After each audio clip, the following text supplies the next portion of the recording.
Today I'm talking with Professor Adam Grant. He's one of the world's leading experts on the psychology of success, leadership, and human potential. You've obviously spent decades studying what makes a good leader. And for people who've gone through the toil of slaving away at the pit face of things and now have the rewards of leadership, describe the best characteristics of a boss. Who are the people who manage to get the best out of the people that they are managing? What does it take?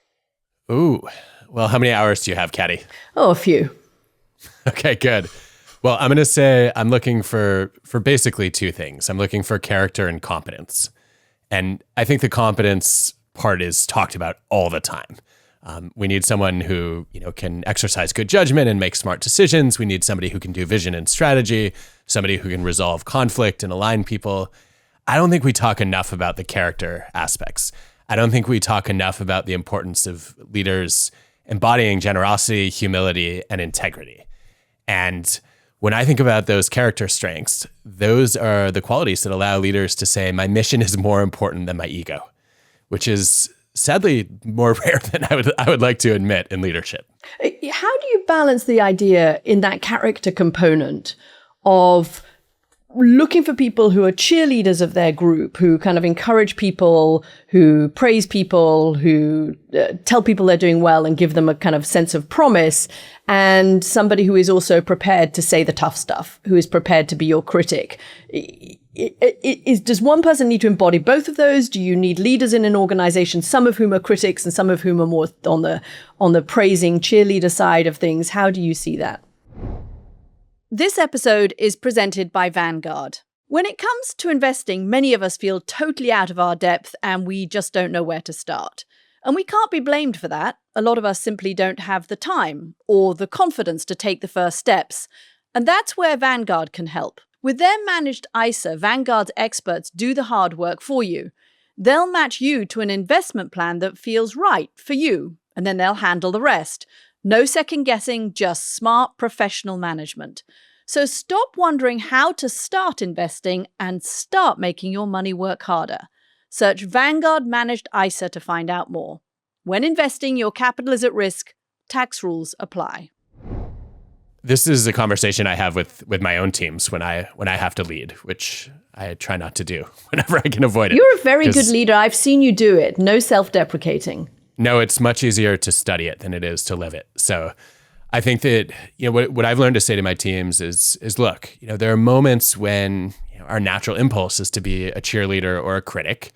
And when you're cheerleading, you're basically applauding the best version of someone. When you're criticizing, you're attacking the worst version of someone. But what I've always benefited the most from, and what I want to be for you, is a coach. I think a coach is somebody who sees a better version of you and helps you realize your potential. And in order to do that, sometimes I'm going to have to tell you things that don't feel good today, but allow you to grow tomorrow. And I think too often leaders get stuck in one or the other, right? They think they need to either fix you today or they need to prop you up today. And I think both of those instincts are short-sighted. I think that what effective leadership is about is saying, look, I have very high expectations of you. I'm confident you can reach them. And here's what I know about how to help you get from where you are today to where both of us would like you to be tomorrow. Is that another way of saying find ways to give your criticism that are constructive? It is, but... Or is it a little different? Is the coaching element of this a little different? Well, I think it depends on how you look at it. I think what most leaders do is they give feedback. They tell you what you did right and wrong yesterday. There's a growing body of evidence suggesting that advice is often more helpful to people. If I start to give you, tips on what you can change today, that's more likely to put you in an action-focused frame of mind and less likely to have you wallowing in the past saying either, I'm already doing really great because I'm stuck on all the positive feedback I got, or beating yourself up and saying, you know what, I'm terrible. I'm never going to be any good. Why try? Can we take this into the realm of kind of specifics of some of the things that happen in workplaces that I think often trip people up, that I've heard in the decades of kind of studying the field, particularly looking at women, but I think it also applies to many young men as well, that there are areas around work that they find particularly hard to navigate. And one of those is so basic, it's meetings, that how meetings are run really makes an enormous difference in terms of whether everybody around the table feels they are getting heard. But perhaps more importantly, from the organization's point of view and the boss's point of view, and we're looking at kind of this from the boss's point of view at the moment, how do you maximize the chances that the talent that is around your table at your meeting or on your Zoom calls or wherever it is actually being utilized to the best of your organization's needs? I mean, how do you get the best out of everybody around the table? Because there's so much research that shows that people who talk the most somehow just seem to have the most status in a meeting type or group type situation. How do you mitigate for that if you are an effective boss? Yeah, I think what you're describing is called the Babel effect. I knew it would have a name. I knew it had to have a term. Of course it has a name, the Babel effect. There's evidence that the person who talks the most is most likely to get chosen as the leader because people mistake their confidence for competence. Right. Even though those qualities are not correlated positively and sometimes are even negatively correlated. So I think we need to create space for everybody to participate and contribute. And the first thing to do to make sure that happens is we actually need to talk about why we're meeting. Katty, life is just full of useless meetings. I think if we reduce the number of them, people are a lot more likely to fully engage in the ones that they do show up for because they're worthwhile. And so as far as I know, there are only 4 reasons to meet. We can meet because we need to decide, we want to bond, we're here to create, or we're showing up to learn. If you are not meeting for one of those reasons, if you're not there to decide, bond, create, or learn, you don't need to be meeting in the first place. And I think everything else falls in the category of this meeting should have been and could have been an email. So let's get clear on that. Right? If we're here to decide the kind of contribution you're looking for in terms of people challenging assumptions and bringing options that we hadn't thought about before is very different than if we show up to bond, where we're going to be sharing personal stories and maybe talking a little bit about our collective values. So let's get the purpose clear. That would be my table stakes. Before we get into actually role-playing running the meeting, how many bosses do you speak to, Adam, who are going into meetings every day, multiple times possibly a day, without a clear sense of the reason that they're doing them? It's just because somebody's put a meeting on their calendar and they're going into that meeting, they feel they should show up for it. I've lost count. Too many. It's extremely frustrating, and this is a solvable problem. Rebecca Hines has done some great demonstrations. She did this at Dropbox and then at Asana, where she had people cancel all their recurring meetings. And then she said, okay, now let's do an audit. Which ones are important? Which ones are value added? Which ones are unnecessary? And on average, when teams did this, they were able to save about 11 hours a month. So I would say clear the calendar, start over is a good place to kick this off. And then when you're running the meeting, how do you run the meeting? Well, I think there are a couple options here, but let's assume we're here to make a decision, which is what a lot of group meetings are fundamentally about. I think there's a case to be made that Amazon has done something right here that the rest of us should pay a lot of attention to, which is the person who's driving the decision or framing the meeting has actually written a 6-page structured memo that is sent out in advance, but no one is expected to read it because we're all too busy. So we show up for the meeting and we will spend the first 15 or 20 minutes just reading the memo to make sure that we're all up to speed and we're on the same page about what the goals of the decision are, what the options on the table are. And then we're going to go around and make sure we hear from every single person.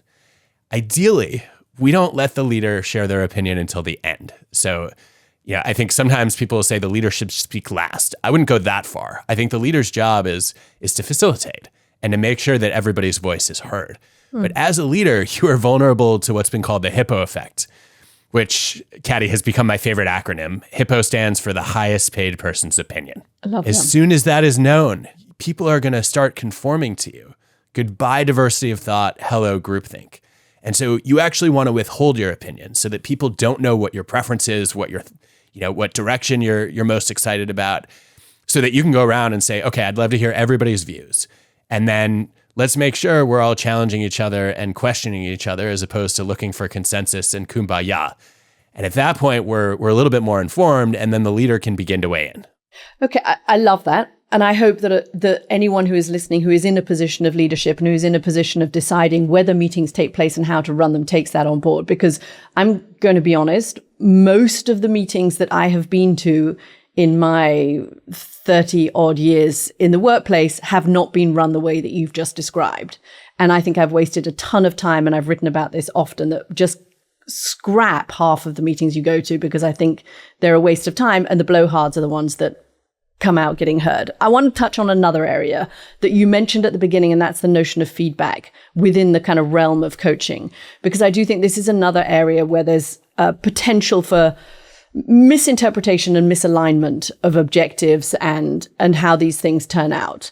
How do you make sure, as a boss again, that you give feedback that an employee really takes on board and at the same time doesn't get overly discouraged by?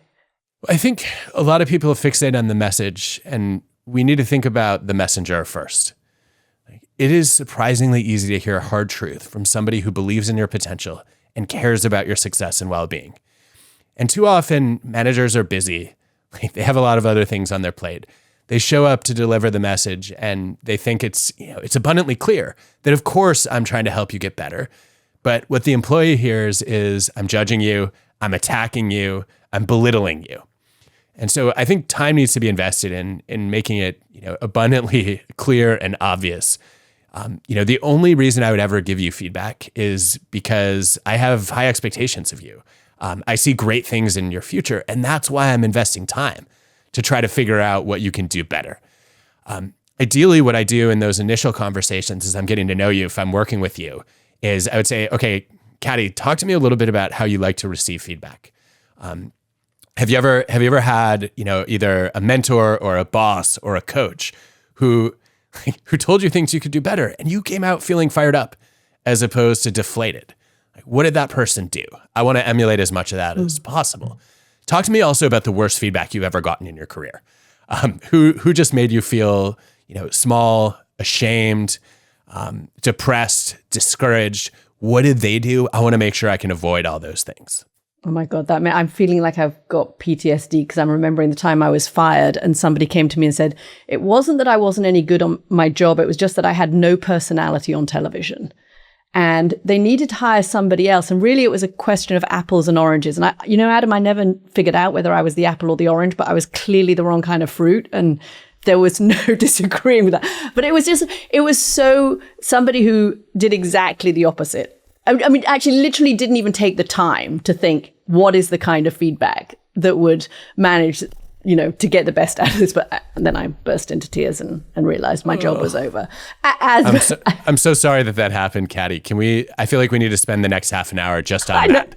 Can we just do some therapy, and maybe that person whose name I still remember is out there listening? But what did you do afterward? Because if I were in your shoes, I would be really tempted to give them some meta feedback on their feedback and say, this is actually, not only ineffective, it's actually counterproductive. And if this is how you're interacting with other people, you are not going to go on to great things in your future.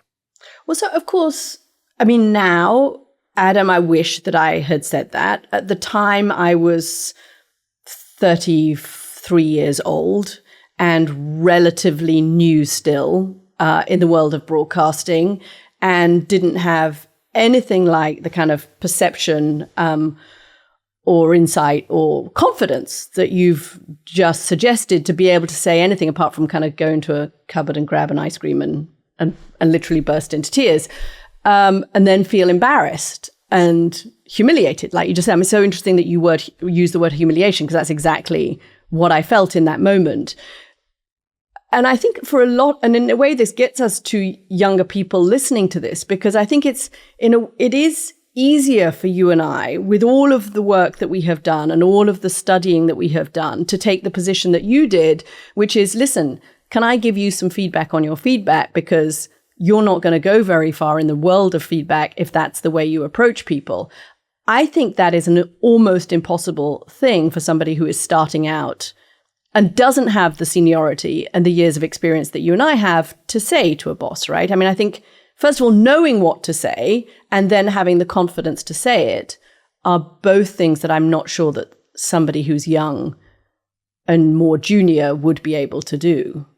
Agreed. And I wouldn't advise it either, because it's a great way, if you haven't already been fired, to get fired. Because it's seen as, usurping especially your if the boss is authority. a jerk like my boss was. Yeah. I mean, I was thinking about this as, okay, you have nothing else to lose.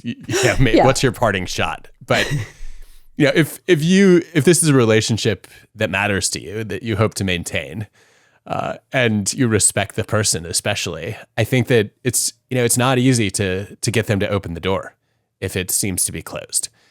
I think there is a conversation that I've coached some of my students to have that works, that's a version of this in a lot of cases, which is, if you're junior, you go to your boss and you say, hey, I want to deliver the best results I can for you. I want to be the most effective contributor possible.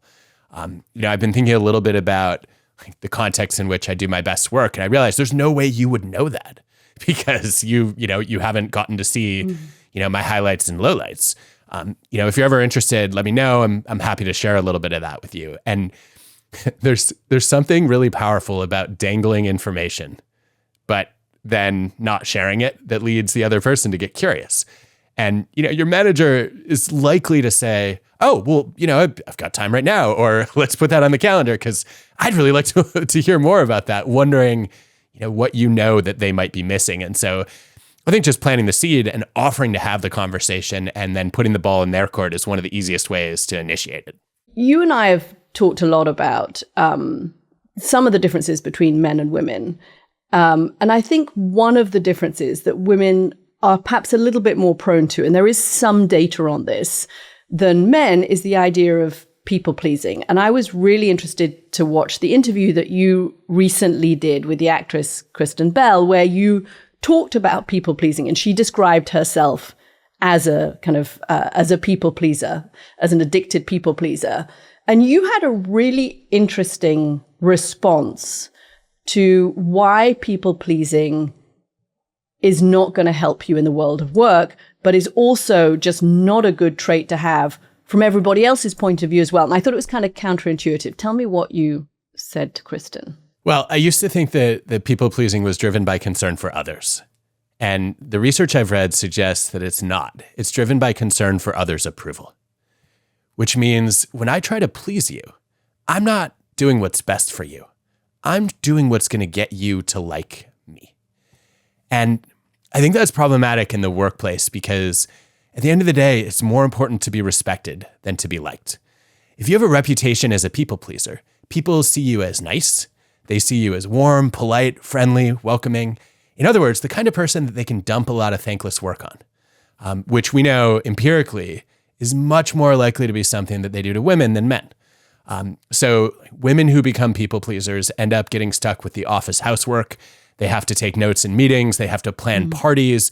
They have to organize meetings again and again and again and again. And it's all not strategic stuff, by work. the way, which is valuable in an organization and makes an organization run smoothly, but is not going to get you promoted. Exactly. It needs to be done, but nobody gets credit for it. And so, women are disproportionately asked to do that kind of work. They are also then given less credit if they do it because people assume, based on gender stereotypes, well, she's caring. She wants to help. And then they're more likely to get punished if they say no because she's violating that expectation. And I don't want to mansplain any more of this to you. You've seen it all, right? But I think Linda Babcock's research on this has been really clear in documenting that as a problem.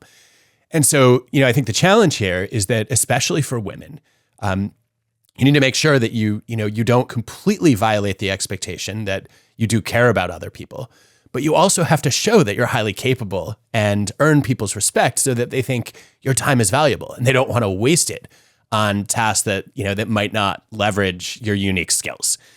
So I think the way that you do that is you offer what Hannah Riley Bowles and Linda Babcock would call a relational account, which is somebody brings you a task. Your impulse might be to please them or to say yes because you want to get along. And instead you say, you know what? I've actually been bombarded with requests this week. I would love your advice on how to prioritize because I want to make sure that I'm spending my time on the most important tasks and, moving the others lower down the priority list, or ideally delegating them to somebody who, just has fewer things on their plate. And then what you've just done is, you've gotten the person either lateral or above you who's imposing on you to see into your world a little bit and understand, hey, I've got a lot of demands on my time. And you're still showing some care and concern by asking for advice. When I say to you, hey, Katty, I'm not sure how to prioritize here, offer me some guidance, I'm signaling that I value your judgment. And that is a relational account, right? I'm saying, hey, I care about you. I want to learn from you. I also am trying to help all these people. And so this is not a violation at all of, my concern for others. But I can't help all the people all the time with all the requests. And setting those kinds of boundaries, I think, is one way to thread the needle. So you went even further in the interview with Kristen that I was interested in, and you described people-pleasing as selfish. And I'm going to kind of lean on the psychologist in you. And maybe even this is something that is useful to people outside the world of work, even in their relationships. I'm super conflict averse. It's very hard for me to engage in conflict. And I am, and always have been, quite a people pleaser. But there was something that you said to me in the way of saying that people pleasing, that you said to Kristen, about people pleasing being selfish, which I thought was a very new and interesting way and helpful way, Adam, of framing it in my own head. That actually I'm not doing the people around me a favor. I'm not helping them. I'm being kind of selfish when I'm trying to please everybody. Can you unpack that a little bit more? Yeah, well, first of all, I think I have to put a little disclaimer on the table, which is that conversation with Kristen was for my Rethinking podcast. And I've done a little rethinking since we had the conversation. It would be ironic if I didn't. And I think some people reacted strongly to the word selfish. I don't mean selfish in that you're putting your needs above everyone else's. And in fact, when you try to please people, right, you're clearly addressing their needs, or at least what you perceive as their needs too. I think what I should have said was it was self-centered. I think of people pleasing as a self-centered act. And part of that is because it's about me being liked, right? And trying to curry favor with you. And so I'm putting the spotlight on myself and how you feel about me. But also, I think to the heart of your question, I think that people pleasing is self-focused because it actually does the other person a disservice. When let's take Kristen's example. She had a really hard time telling her flight attendant that she didn't make the coffee the way that she wanted it. And so she didn't tell her. She said it was great. Well, now the flight attendant can't make her a drink that she's going to like. And also she's probably going to keep serving what was it? It was coffee that was like 90% Didn't have milk. Cream or something, or it had too much cream. I too can't much remember. cream. It was just cream. And she's going to keep serving that to other passengers. And Kristen is sitting there thinking, I don't want to be uncomfortable telling the flight attendant the truth. And so I'm not going to disclose how I really feel. And that means other passengers are going to get stuck with a cup full of cream. And that's not fair to the flight attendant. It's also not right for the other passengers.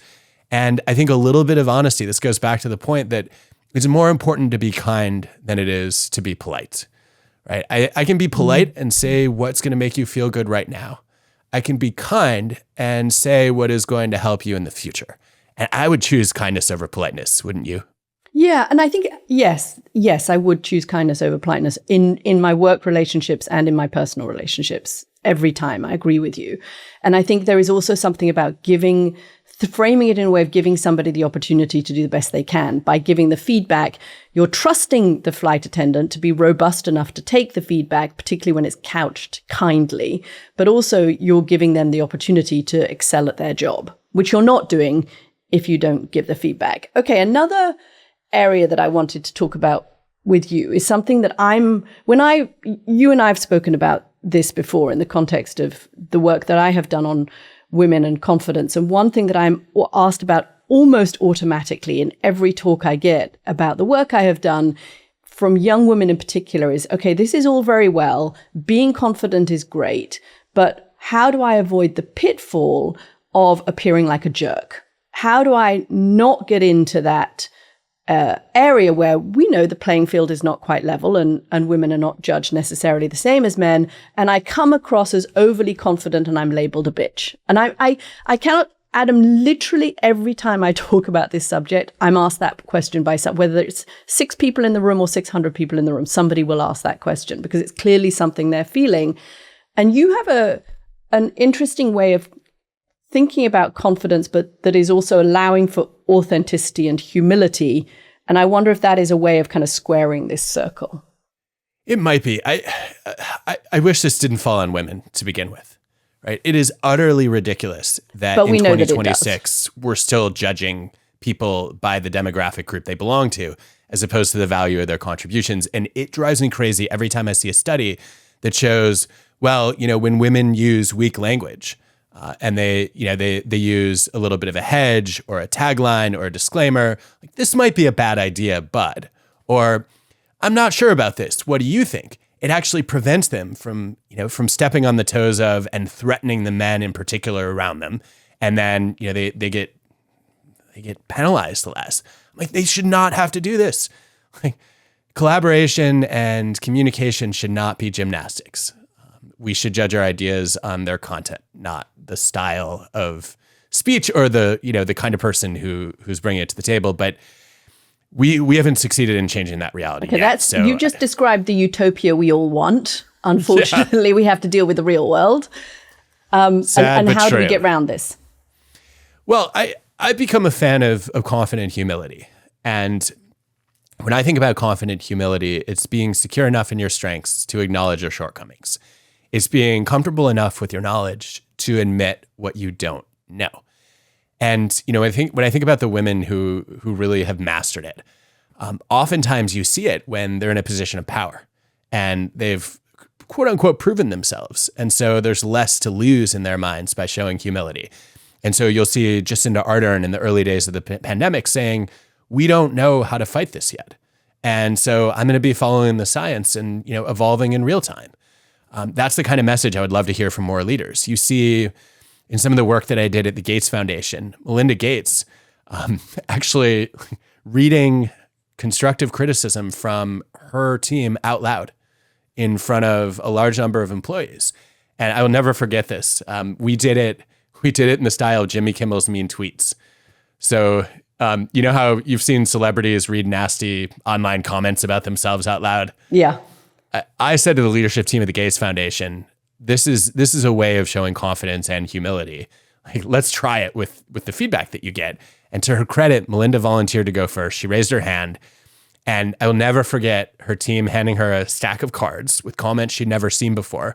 And she reads the first one and it says, Melinda is like Mary effing Poppins, practically perfect in every way. She bursts out laughing and she says, I am so not perfect. And then she starts listing all of her imperfections. Well, I turned that into a randomized controlled experiment. Some employees at the foundation get to see her engage with those comments. Others get to hear her talk about the culture she wants to build without role modeling it personally.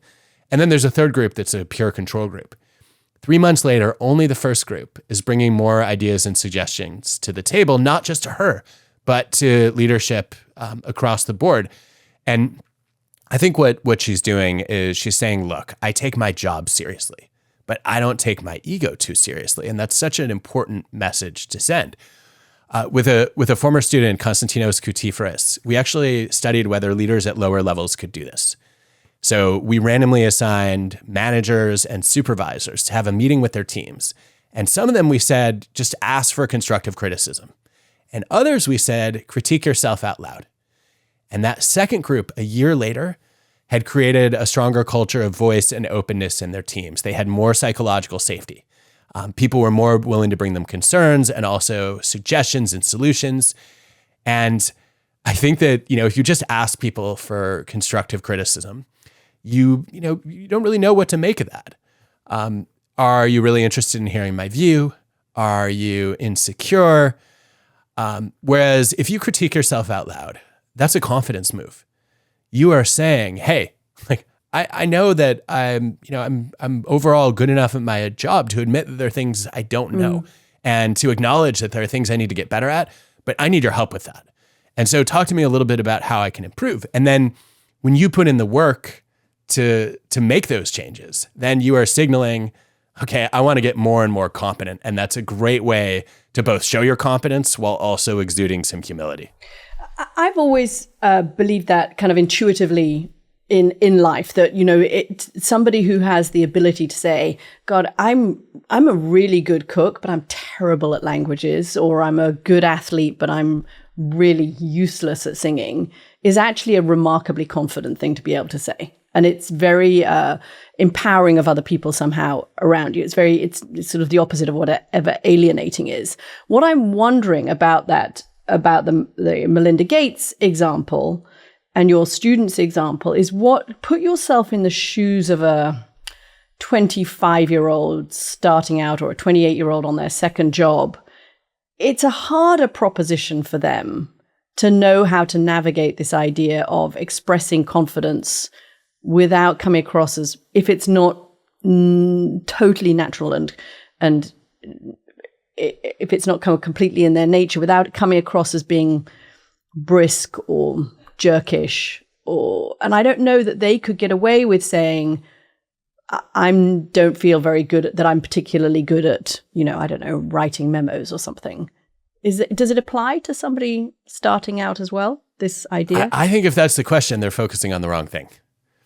I think what they should be focusing on not is expressing their confidence, but trying to figure out how to build their competence. And the best way to do that is to get coaching. Sue Ashford has published research on this for years, showing that people actually above you, people judge you more positively if you ask for criticism than if you go around trying to seek compliments, for example. Because people who seek criticism are seen as trying to improve. And that's something that your manager ought to value, right? No matter how good you are, the person above you wants you to be better, full stop. And I think what that means is, you know, not only asking, but following through. And that's where you showcase your competence as well as building it, right? So if I come to you, Katty, I report to you and I say, hey, like I have a skill that I really want to master. I know that people really admire you for your memo writing ability, if you want to pick that one, or your public speaking. Would you be willing to watch me give a talk and then give me some pointers? Then I'm going to follow up with you 2 weeks later. And I'm going to say, here are the things I've been working on. Here's the progress I've made. Are you open to coaching me again? And what I'm demonstrating there is the distance I'm willing and able to travel. And also, I'm showing you I'm coachable and I want to keep getting better. And I'm telling you that your time was invested well, right? Because there was a return. You can see the impact that you had. And now you're interested in continuing to work with me and help me grow. Yeah, I also think most people genuinely want to help. I mean, I just think it makes us feel good. Most people know it makes them feel good. And if you approach it in that way, where you're serious about it and you're putting in the effort, they're more than likely to want to help you. What I like about what you're saying is that it is another way of treating the whole area of lack of confidence or self-doubt almost as a tool that you can use to improve, to grow. Right? I mean, if you can take those and you can use it as a tool specifically, because some of the things that I've looked at is that when people have self-doubt, some people use it as a spur to action, and some people have self-doubt and it's a barrier to action. Yep. And the spur to action is what you want.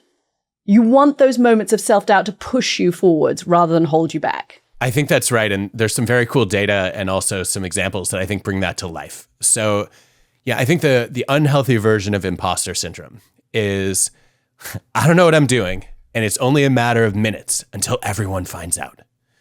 And that can be debilitating. What you want is to approach self-doubt with a little bit of a growth mindset and say, I don't know what I'm doing yet, and it's only a matter of minutes until I figure it out. That's much more empowering. That puts you in the mode of saying, okay, there's a gap between where I am today and what I want to know or excel at tomorrow. How do I close the gap? So Basima Tufik, she's a former PhD student of ours, now in the MIT faculty, published some research on how often do people have these imposter thoughts where they think, maybe I'm not as good as other people think I am, or maybe I'm not up to the challenges of this role. And what she found when studying medical professionals, military professionals, investment professionals is there were no consistent costs of having these imposter thoughts more often. There were actually surprising benefits. when you felt like an imposter, you realized you didn't know everything. And that made you more oriented toward learning from the people around you. That also made you a little bit more motivated to persist in overcoming obstacles and taking on challenges because you knew you had to put in the effort to get where you wanted to go. And so Basima's advice is to say, when you feel like you don't know what you're doing yet, like that is not a chronic syndrome. That is a signal that you're in a position where you're about to learn something new. And I would go a step further, Katty. I would say imposter syndrome is a paradox because on the one hand, you're saying, I don't know what I'm doing. Like, I don't believe in myself. But you're also saying on the other hand, but I definitely know that I don't know what I'm doing. And you should definitely believe me on that. Like, if you doubt yourself, you should also doubt your judgment of yourself. And I think if multiple people believe in you, it's probably time to believe them. Yeah, I also think, if your company has employed you and they're putting you in meetings and they're paying you a paycheck, they're not doing it because they're a charity. They're doing it because they want something out of you and they believe that you have something to offer. I think that's right. But I think a lot of people take that and they say, well, but you don't know me as well as I know me. Like I fooled you, right? I tricked you. You think I'm capable, but I'm really not. And what they don't realize is, you have more information about your own successes and failures and strengths and challenges than anyone else does because you've lived with yourself your whole life. But you can't see yourself objectively, right? You're looking from the inside. You can't compare yourself apples to other people. And so if you've got, multiple managers, mentors, colleagues who all see the same potential in you, chances are because they're neutral, because they have more distance, they're actually seeing you more objectively than you see yourself. Can we talk a bit about the work that you've done on sort of exceptionalism or originality, which is your phrase for it? And it seems that a lot of the most successful people are people who have original ideas. They come up with a way of looking at things that other people don't. But you've also said that people that are originals, exceptional, have characteristics in common. Can you describe a little bit what those characteristics are? And is it something, and I think we've all come across them. We all come across people in our work life, whether I have a producer at the moment in some of the work that I do who is really exceptional. And I just can see his potential. And I wish other people who are his age could look at him and say, okay, that's what he is doing that is so great. Do you see common characteristics in people who are exceptional? And can we learn those traits? Yes and yes. So I think, when it comes to, I think about exceptionalism a lot in terms of original thinking. And when it comes to generating original ideas, one of the biggest surprises for me as I looked over the evidence is the people who have the most brilliant ideas also have the most horrible ideas. Mm. And it's not because, they're just taking random shots. It's because they have the most ideas, period. They generate lots of possibilities. And with volume comes variety. And with variety comes a greater chance at doing something that's new and better than what's existed before. And a lot of people stop too soon. You go into a typical brainstorming meeting and somebody will generate 3 or 4 ideas and they think they're done because they're not flowing quickly. And they think it's supposed to be a eureka moment. They think that genius is supposed to be fluid. And the reality is your first idea is rarely your best idea. The fact that it was so easy to think of, that it was top of mind, means it's usually pretty obvious. It's the ideas that come to you when you've taken some time to incubate, when you've gone for a walk, when you've taken a shower, when you're reading something that's outside of your world, or you're talking to somebody you don't usually interact with, that you're more likely to start looking at things differently. And so I've actually come to believe that a combination of persistence and procrastination is a recipe for having original ideas and being more innovative. Not perfectionism. That is out of that realm. I think it might have to be because a perfectionist can shoot 1,000 holes in every idea. Whereas somebody who's both willing to procrastinate in terms of waiting for new ideas to come and not pulling the trigger right away, but also persistent in saying, but I want to keep working at this problem, is more likely to stumble onto something new. I published some research with another one of our former students, Jihei Shin, where we found that people who procrastinate moderately, either because that's their natural habit or because we tempted them to, with funny videos while they were supposed to be doing a business problem-solving task. Some procrastination actually boosted creativity because with some distance, while you were distracted, while you were not staring right at the problem, you were more likely to reframe it and you were more likely to consider some non-obvious solutions. And then the question is, well, what happened to the people who were severe procrastinators? Like, I don't know, they never finished our study. No, actually they did, and they were not creative.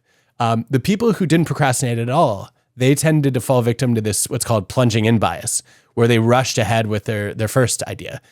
The people who procrastinated too much, they made the opposite mistake. They waited until the last minute, and then they had to rush ahead with their easiest idea. And there was a sweet spot in the middle where people waited for the best idea, but then they still had time to develop it. I love that. Adam, thank you. Thank you so much for being so generous with your time, but also with your ideas. And thank you for letting me lean on you for a bit of therapy and deal with my own getting fired trauma, which still clearly after 20 years rankles. Well, that was I just have to say on that, it's a completely different kind of story than I've heard before, because when you were talking earlier, I was thinking about Kieron Snyder's finding that men tend to get task feedback, whereas women are given this very kind of vague personality feedback, which doesn't help them get better. And in your case, you literally got no personality feedback. What did you do with that? What did no personality mean, and how did you overcome it? I don't know. I mean, I guess I overcame it by doing the job more. I mean, it was just... I mean, if he had said, listen, sometimes on television, you have a tendency to look straight into the camera and not at the guest you're talking to, and not listen to the guest you're talking to in a way that would be more natural, that would have been so much more helpful, because in a 2-minute conversation, I would have learned what it took me by kind of trial and error myself to learn over the course of 6 months, right? As opposed to, you're really boring, which I think is what my feedback was. Or I'm an apple or an orange. I still don't know which one I am. It's incredibly frustrating. I think it's a good reminder that useful feedback in coaching focuses on behaviors, but also a lot of people hold back on giving that kind of feedback in coaching to women because they're afraid of hurting their feelings. And then they're actually preventing the women they're working with and managing from learning, which I would not advise. So just as we talked earlier about why it might be problematic to be a people pleaser, I think that it's exasperating to see a leader or manager who thinks their job is to please their people. It's not. Your job as a leader or a manager is to help people achieve your shared mission. And you're not going to do that by giving people vague comments about their personalities or lack thereof. I will let him know. Adam, thank you. Thank you. If I ever come across him, I will let him know what Adam Grant thinks. Please do. I think that's excellent. Thank you very much, Adam. Thanks for your time. Thank you. I hope you enjoyed that as much as I did. And I wanted to let you know that just as we were wrapping that interview, Adam, who lives by what he preaches, asked for feedback on the interview. I thought he did great. It took me a moment to come up with any feedback at all. But since he asked and he was not going to let me off the hook, I did give it to him. And I think that is a sign of what a great leader he is, that he is open to getting feedback and takes it very well. If you have any questions for future episodes or you want to get in touch with us by email, you can find us at doingitanyway@goalhanger.com. Thanks for listening, and I'll see you back here next week.